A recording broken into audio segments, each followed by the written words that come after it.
हनुमान चालीसा पढ़ते वक्त भूल कर भी न करें यह 15 गलतियां।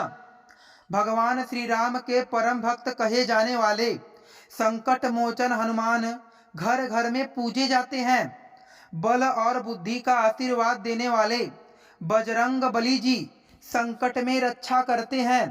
भक्त हनुमान चालीसा और बजरंग बली का पाठ करके हनुमान जी की आराधना करते हैं।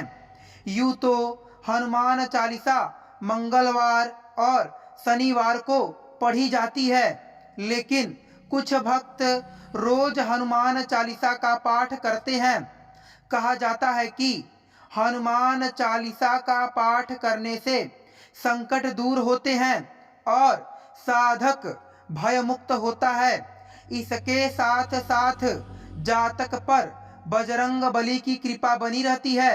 इतना ही नहीं, हनुमान चालीसा का पाठ करने वाले पर भगवान राम और शिव पार्वती का भी कृपा बरसता है। लेकिन कम ही लोग जानते हैं कि हनुमान चालीसा का पाठ करने के भी कुछ खास नियम हैं। ऐसी मान्यता है कि चालीसा के नियमित पाठ से भगवान प्रसन्न होते हैं और समस्त कष्टों से मुक्ति दिलाते हैं। हनुमान चालीसा में लगभग 40 चौपाइयाँ शामिल हैं। ऐसी मान्यता है कि यदि कोई व्यक्ति हनुमान चालीसा का पाठ करते समय सभी नियमों का पालन नहीं करता है तो उसे पूजा का पूर्ण फल नहीं मिल पाता है। अगर आप भी हनुमान चालीसा का पाठ करते हैं तो इन गलतियों को नजरअंदाज नहीं करना चाहिए। लेकिन अगर आप लोग भी चाहते हैं कि भगवान हनुमान जी का आशीर्वाद आप लोगों पर हमेशा बना रहे तो इस वीडियो को एक लाइक करें, हमारे चैनल को सब्सक्राइब करें और कमेंट बॉक्स में जय बजरंगबली जरूर लिखें। नंबर पहला, किसी बीच की चौपाई से पाठ शुरू करना। ज्योतिष मान्यताओं के अनुसार जब कोई व्यक्ति सही तरीके से हनुमान चालीसा का पाठ करता है तो उसे बहुत लाभ होता है। वहीं आपको कभी भी चालीसा का पाठ बीच की किसी चौपाई से नहीं करनी चाहिए।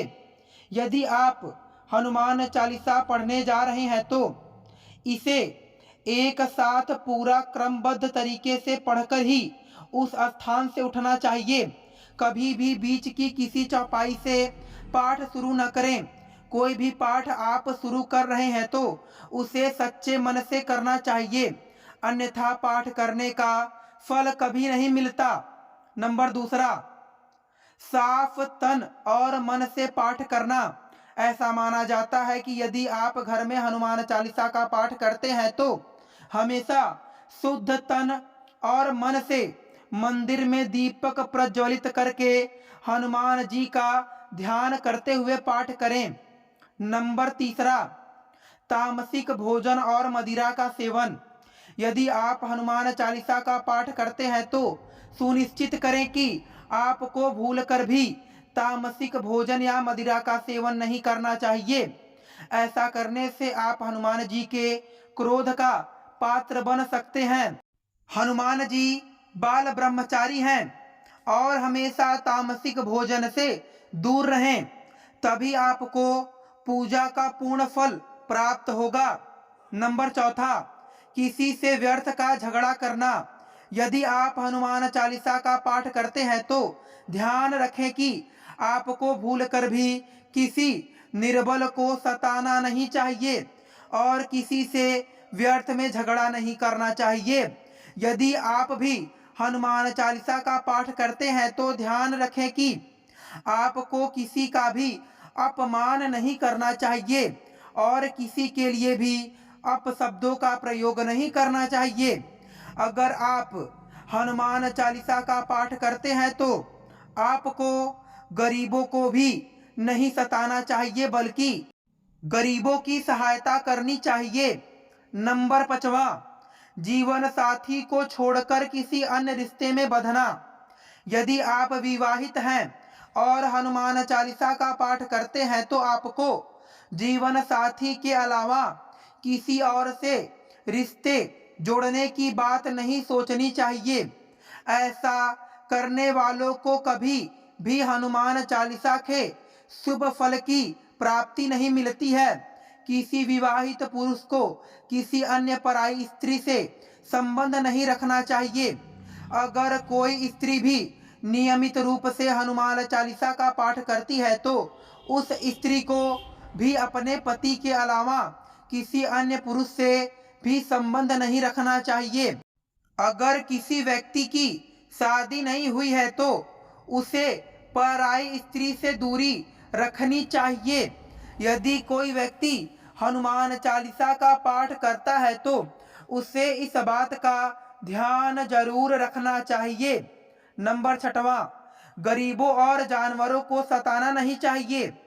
यदि आप घर की समृद्धि के लिए हनुमान चालीसा का पाठ करते हैं तो भूल कर भी किसी जानवर और गरीबों को न सताएं।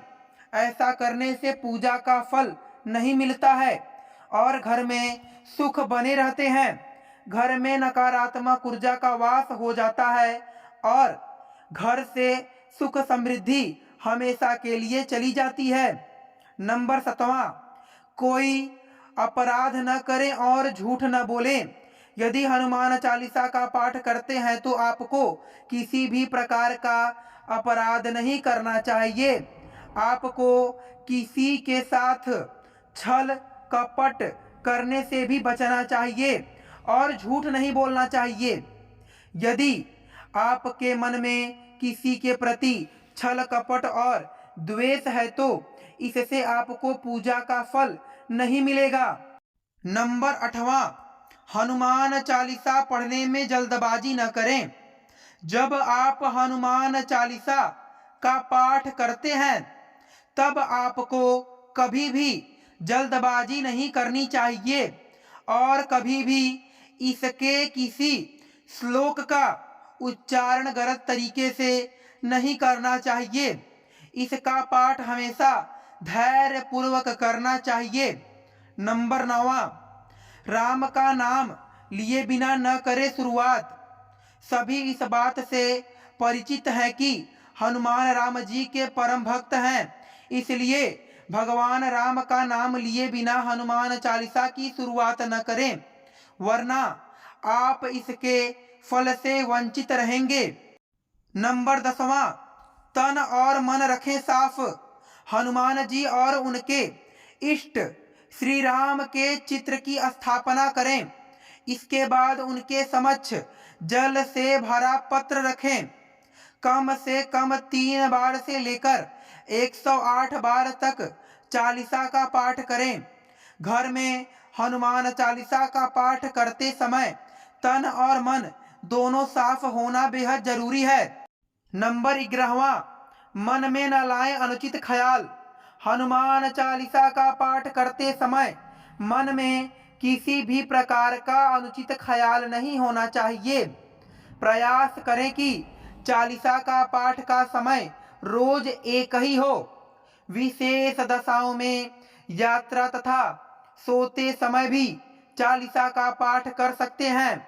नंबर 12वां, मंगलवार और शनिवार हनुमान दर्शन।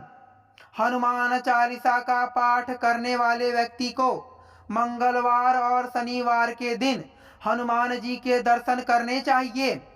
यदि मंगलवार और शनिवार के दिन भगवान हनुमान के सामने घी का दीपक जलाया जाए या फिर मंदिर जाकर हनुमान जी की प्रतिमा के सामने हनुमान चालीसा का पाठ करें। ऐसा करने से बड़े कष्ट बहुत जल्दी दूर होने लगते हैं। साथ ही साथ हनुमान जी की कृपा जरूर बरसने लगती है और यदि व्यक्ति काफी व्यस्त है तो उस व्यक्ति को मंगलवार या फिर शनिवार में से एक दिन मंदिर जरूर जाना चाहिए। नंबर 13वां, साफ सुथरी जगह पर आसन लगाकर बैठकर हनुमान चालीसा का पाठ करें। हनुमान चालीसा पढ़ते वक्त तन के साथ साथ मन को भी शुद्ध रखें। चालीसा का पाठ करते वक्त दिल और दिमाग में कोई भी नकारात्मक विचार नहीं आने देना चाहिए। हनुमान चालीसा का पाठ करने वाले लोगों को मांस मदिरा का सेवन नहीं करना चाहिए। ऐसा करने से शुभ फल नहीं मिलता है। नंबर 14वां, ज्योतिष के अनुसार मंगलवार के दिन 3 बार पाठ करना बेहद शुभ माना जाता है। जब भी आप पाठ करें तो सबसे पहले एक पात्र में जल भर कर रख लें। उसके बाद जब हनुमान चालीसा का पाठ संपन्न हो जाए तो उस जल को ग्रहण कर लें।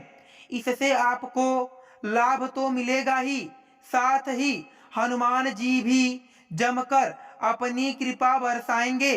नंबर 15वां, सूतक काल परिवार में जब किसी इंसान की मौत हो जाती है तो वह सूतक काल मान्य रहता है। जब तक ये सूतक काल रहता है तब तक हमें हनुमान सहित किसी अन्य देवी देवता की पूजा नहीं करनी चाहिए। इस दौरान मंदिर में भी प्रवेश ना करें। यह तमाम जानकारी जनरुचि में ध्यान रखकर दी जा रही हैं। ज्योतिष और धर्म के उपाय और सलाहों को अपनी आस्था और विश्वास पर आजमाएं। वीडियो का उद्देश्य मात्र आपको बेहतर सलाह देना है। इस संदर्भ में हम किसी भी प्रकार का कोई दावा नहीं करते हैं। दोस्तों, आज की हमारी वीडियो आपको कैसी लगी हमें कमेंट करके बताएं।